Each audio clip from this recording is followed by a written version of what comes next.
Geert, if people read about you, they might get confused as to what discipline you are in. What kind of a bird are you? I have called myself in Dutch a scharrelprofessor, which is kind of professor at large, without necessarily attributing myself to any particular discipline.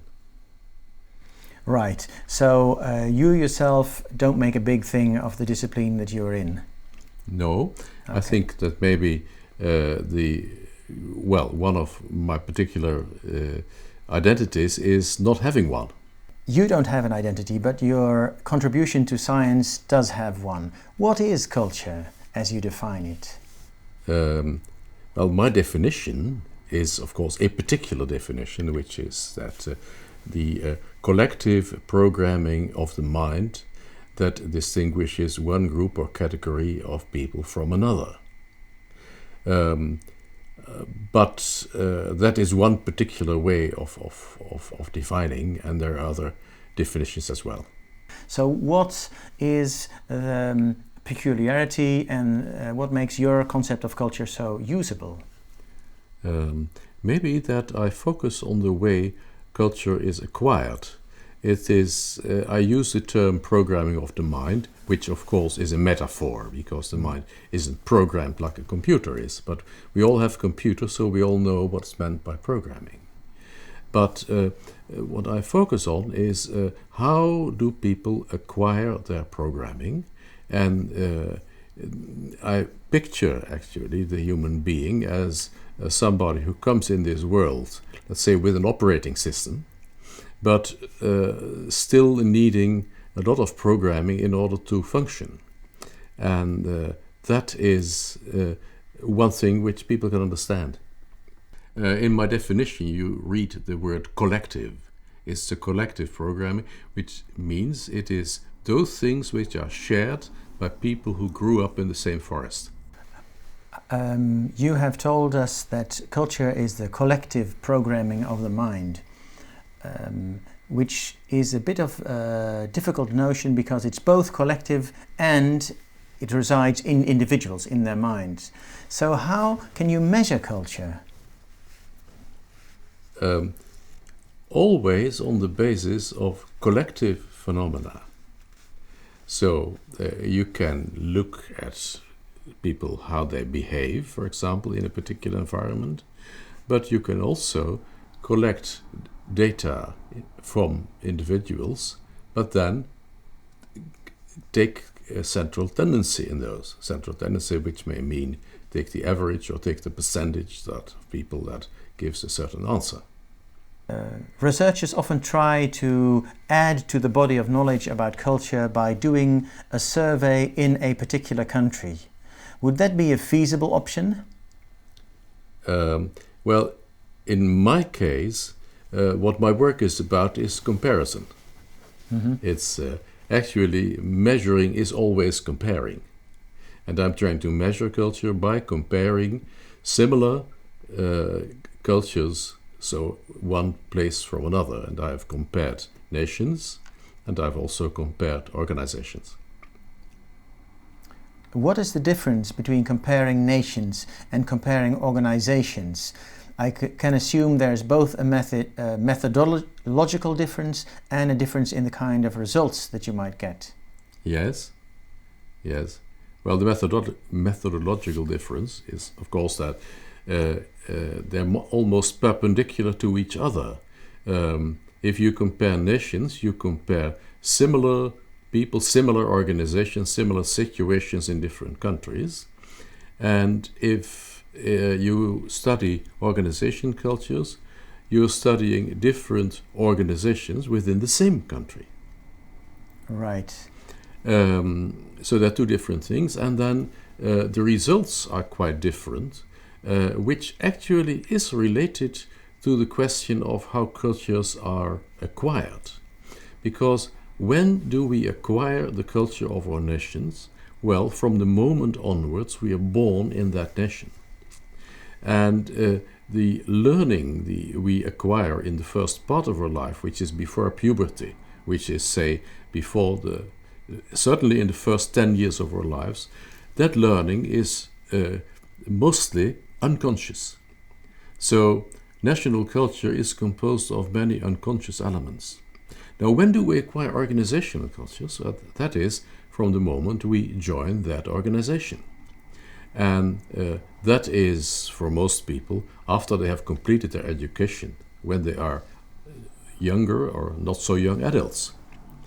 Which means that then we acquire things that are completely conscious. The unconscious elements are in the national culture, the conscious element are in the organizational culture. Which also means that we get completely different problems.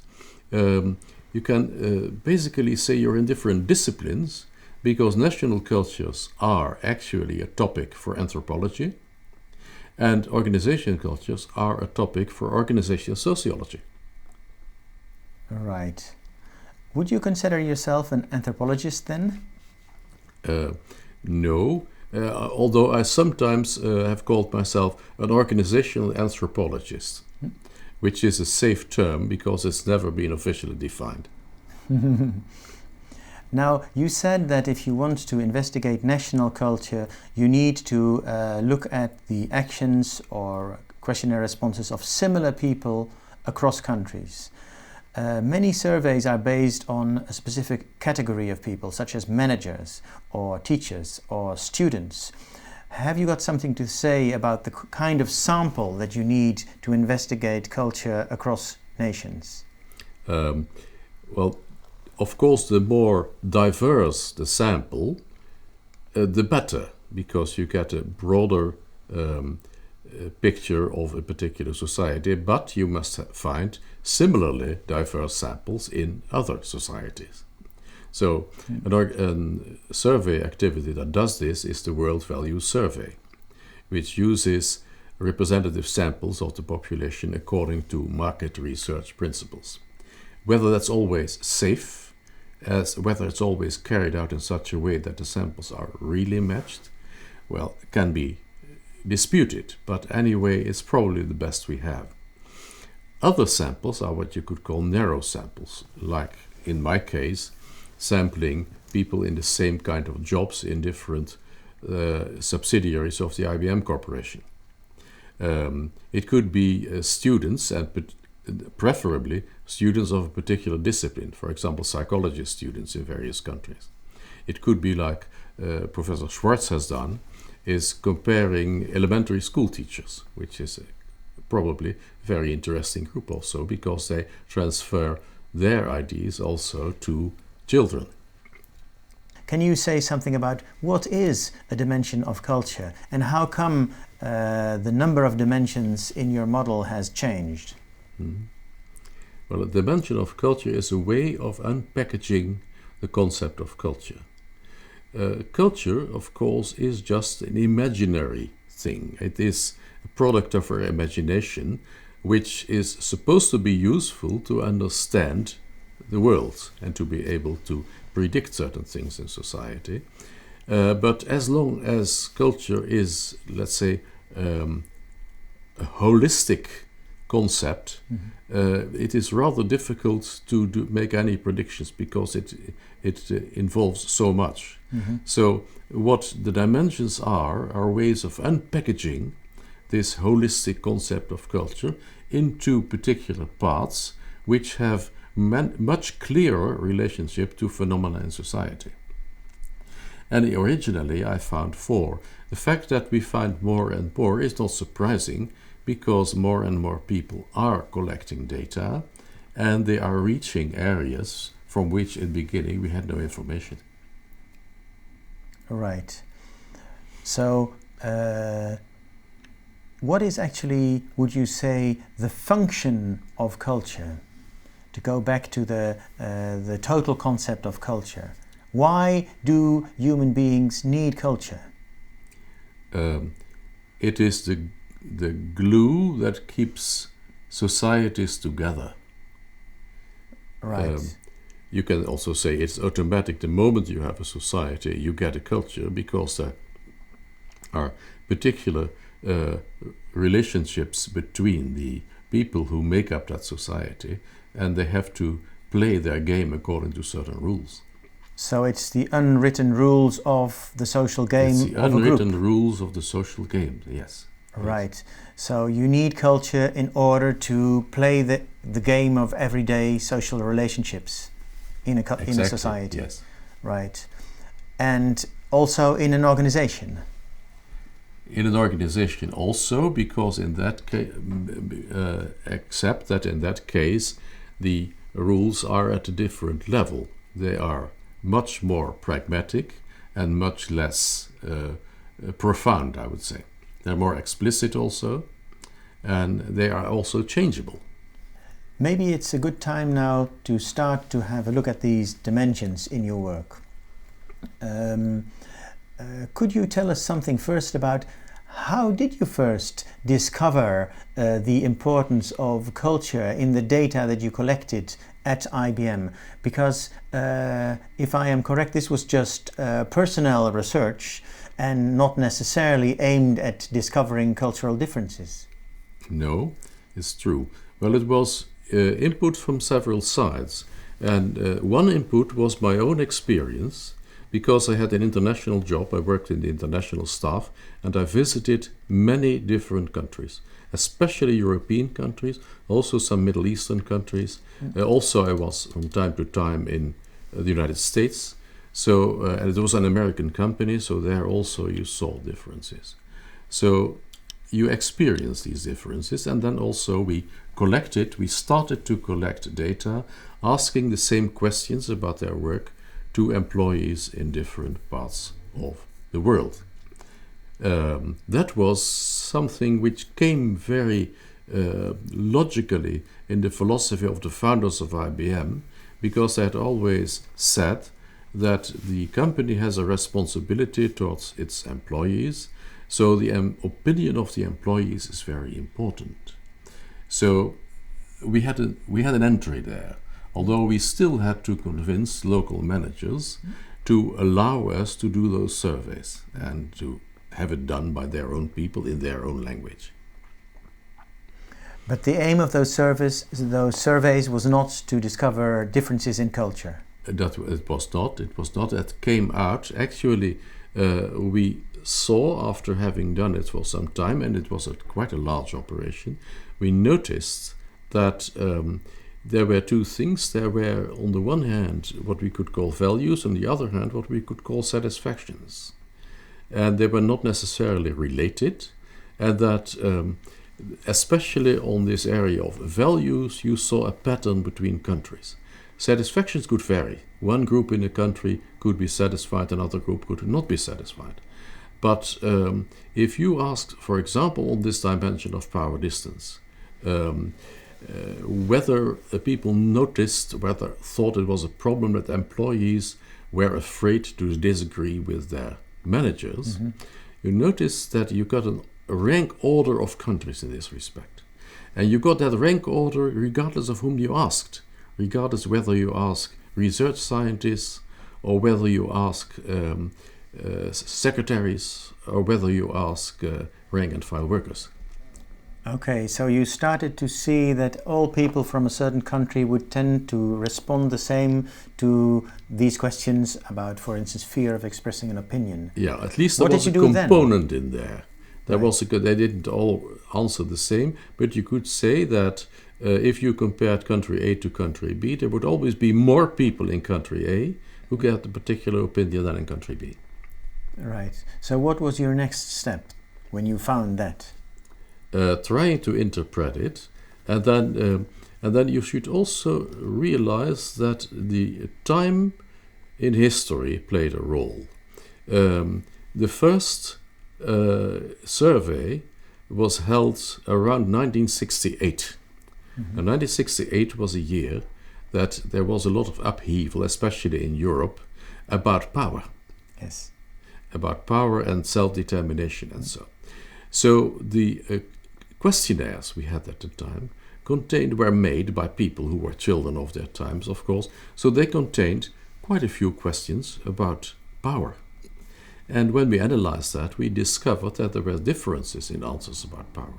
That, in fact, was the first dimension that came out. Can you tell us something about how you discovered, established and named that first dimension?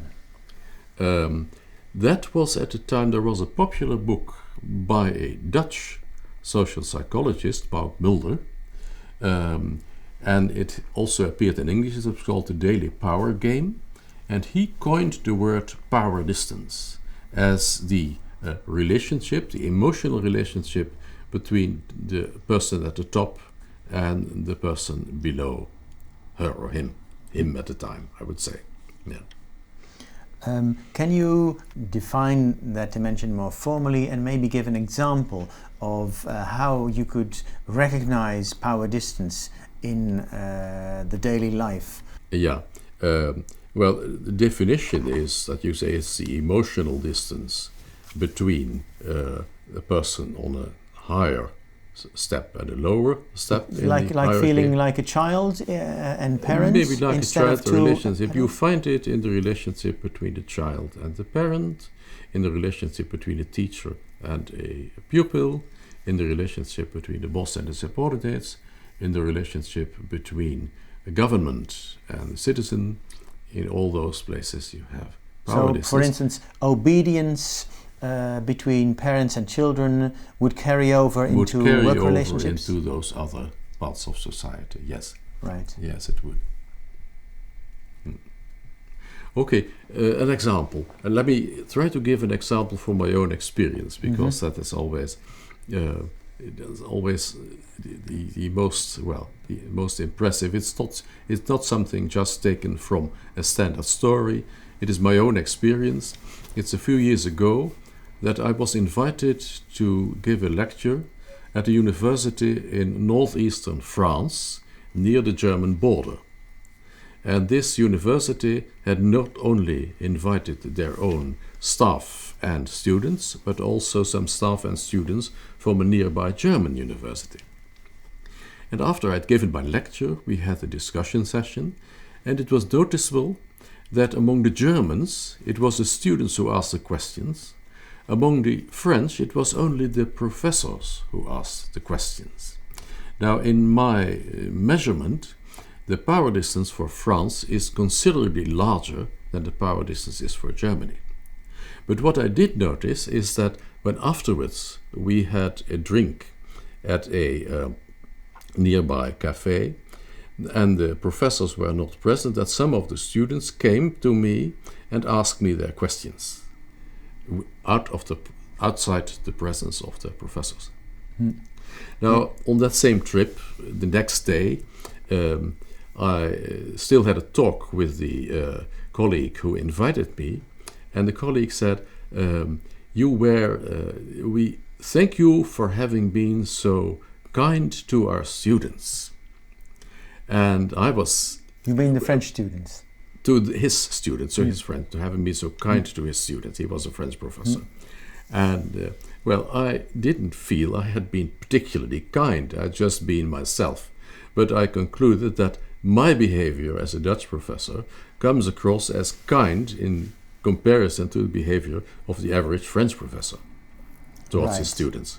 Can you say something about the culture dimension of individualism versus collectivism? Again, a personal experience. And yes, there is a difference in individualism and collectivism between the Netherlands, my own country. We are supposed to be quite individualist, and the former Dutch colony of Indonesia, which is typically a combination of various collectivist societies. Now, I became very much aware of this when one of Gert-Jan's brothers married a Chinese, Indonesian, Dutch wife. And by him marrying into that family, we suddenly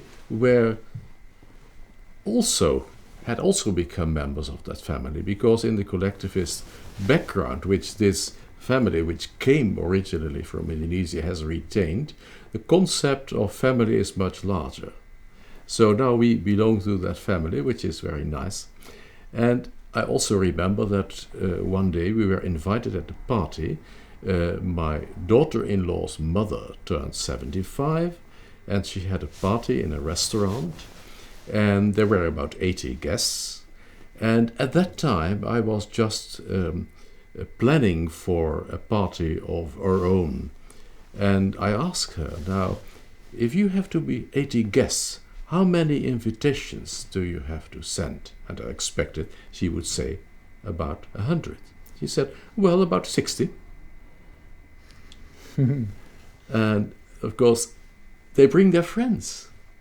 If you belong to that situation, you bring your friends who also belong. The third dimension that you defined is also very much about relationships between people, isn't it? You mean masculinity versus femininity? Yes. Yes. Okay. Well, it is related actually to the fact that genders in different societies are, say, acquiring different mental programs. And if what I call a masculine society is a society where there is a kind of division of values, where men are supposed to be tough and practical and hard, and women are supposed to be tender and concerned with the quality of life. Men are from Mars and women are from Venus. Men are from Mars and women are from Venus. Okay. And isn't that true then? Well, to some extent, you could find this element in all societies, but much more in some societies than in others. Basically, what I call a feminine society is a society where both men and women are from Venus. Societies where both come from Mars are not stable, I think. They would fall apart. And do you have experiences in your personal life with masculinity and femininity? Well, let me give you one example. Masculinity, femininity is one of the dimensions where the difference between my country, the Netherlands, and the United States is strongest. USA is a pronouncedly masculine culture, and in my measurements, the Netherlands is one of the most feminine countries in the world. Exactly,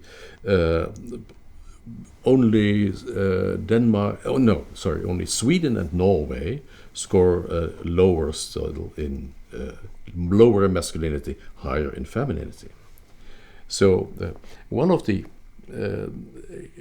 examples I can mention is that when my wife and I were traveling in the USA, and we were in Miami, Florida, and we make a boat trip along the river, and the guide told us from every beautiful house that was standing there how much it had cost. And that struck us, because if you would sail, for example, the Vecht River in the Netherlands, and you would sail along those beautiful houses, nobody would ever tell you what they had cost. We couldn't care less. This is not what we are interested in if we see something beautiful. Maybe you would mention the architect or so, yes. or the family who built it. Yeah. But I have a similar example. Another country that is much more masculine than Holland is Germany. This is probably one of the most striking differences between German culture and Dutch culture.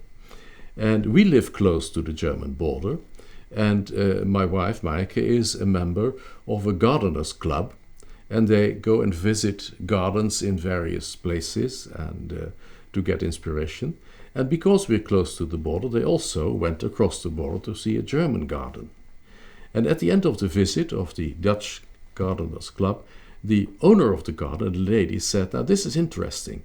When I have German guests here, they always want to know what it all costs. And you never asked me this question. Let's go on. We've now talked about three dimensions, about human relationships. There is another dimension that is more about fear and anxiety rather than relationships that you found also in the first IBM study. Uncertainty avoidance is the name that you gave to that dimension. Yes. And does it have to do with risk avoidance or with anxiety? What is the nature of this dimension?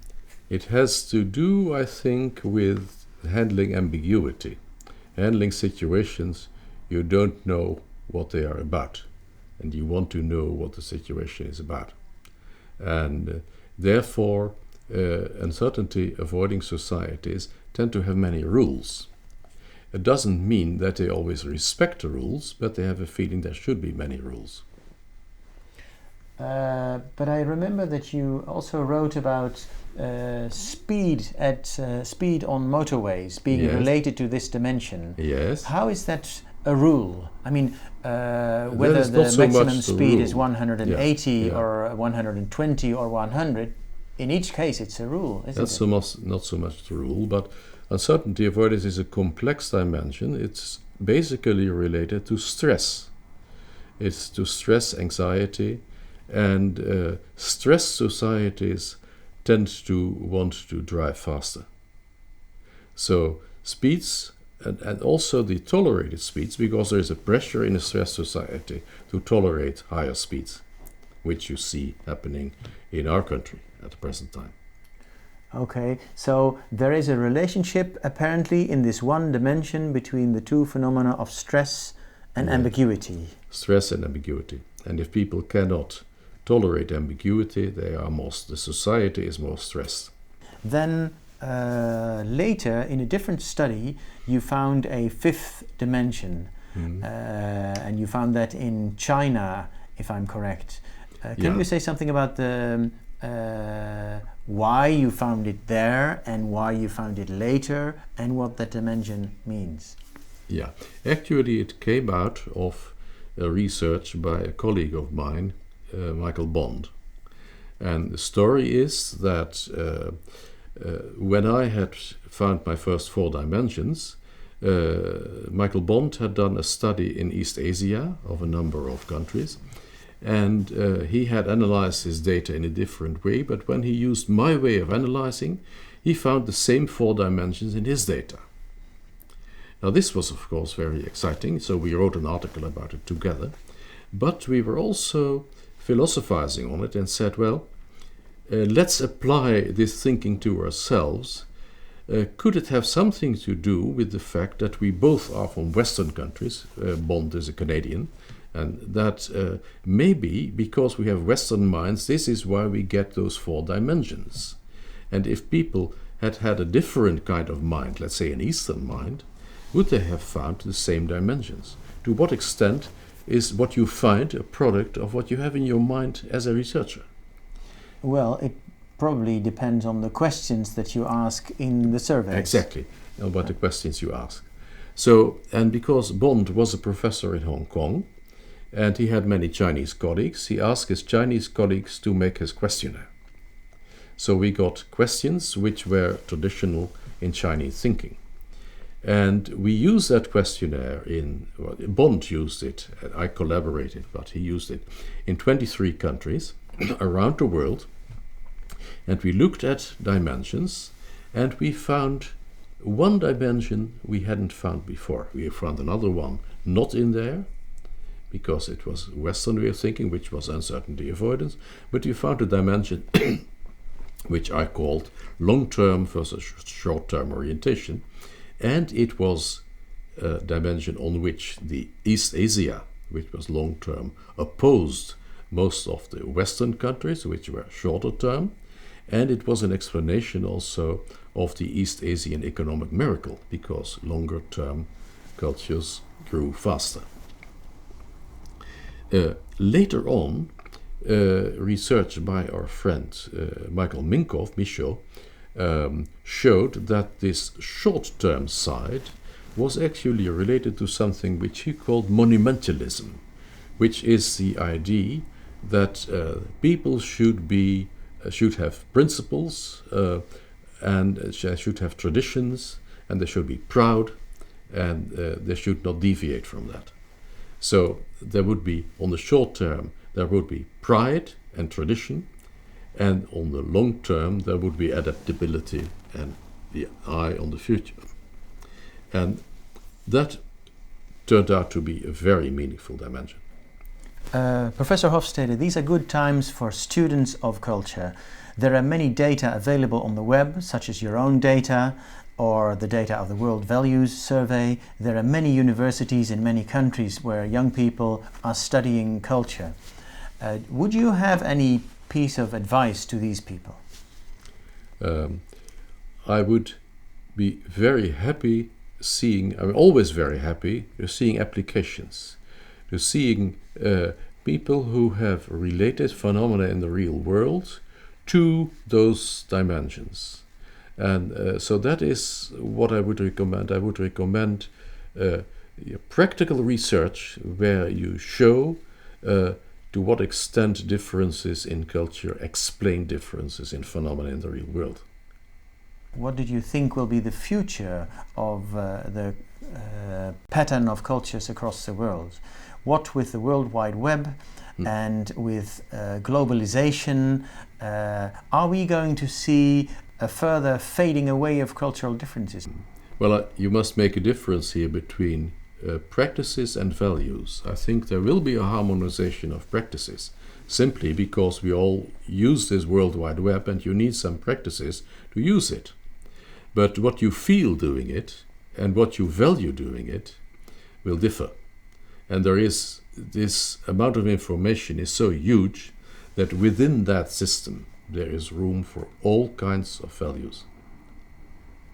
So no single worldwide culture in the near future as far as you're concerned? No single worldwide culture. And if you doubt that, try to tell me how that single worldwide culture should look. Should it look like Russian culture? Should it look like Chinese culture? Should it look like Brazilian culture? Should it look like American culture? Should it look like... Of course it should look like Dutch culture. Yeah. Okay, thank you very much.